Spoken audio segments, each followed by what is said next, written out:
हेवा आणि मत्सर मनुष्याला कुठल्या थरापर्यंत पोहोचू शकतो हे आजची उपासना आपल्याला सांगत आहे. इस्रायल आपल्या मुलांमध्ये योसेफावर जास्त प्रेम करत होता आणि म्हणून त्यांच्या या हेवेपोटी ते आपल्या भावाला जीवे मारण्याचा सापळा रचतात आणि त्याचा ते प्रयत्नही करतात.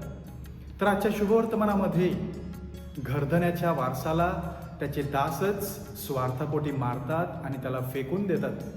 माझ्या प्रिय बंधू भगिनींनो, जर डोकं शांत असेल तर आपल्याला जग जिंकता येतं आणि जर तेच डोकं गरम असेल तर हे जग पेटवायला वेळ लागत नाही. होय, तोच प्रभू येशू ख्रिस्त आपल्यासाठी धरून दिला जाणार आहे. त्याच प्रभू येशू ख्रिस्ताची थट्टामस्करी केली जाणार आहे. त्याच प्रभू येशू ख्रिस्ताला क्रूसावर दिलं जाणार आहे.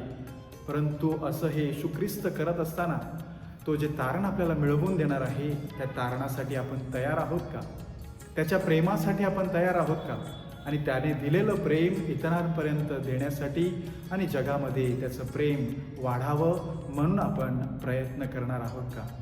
परमेश्वराने आपल्याला कृपा द्यावी आणि आपलं प्रेम वाढावं, आपली प्रीती त्याच्यावर वाढावी म्हणून आपण विशेष प्रार्थना करूया.